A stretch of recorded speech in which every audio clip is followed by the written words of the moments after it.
আপনি কি জানেন কলকাতার বিখ্যাত হাওড়া ব্রিজ রাত 12টার পরে বন্ধ করে দেওয়া হয়, কিন্তু কেন?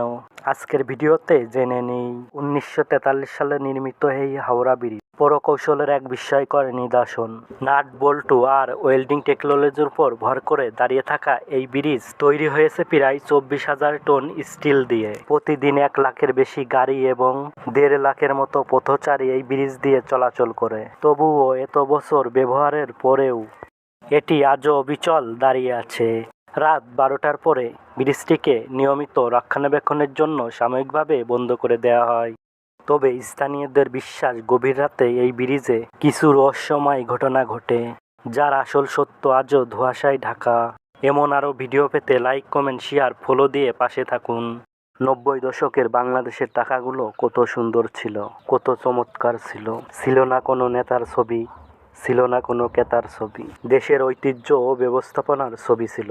যত ব্যবস্থাপনা ছিল সেই সবগুলো ছাপই ছিল এই টাকায়। টাকাগুলো দেখতে আসলেই চমৎকার ছিল।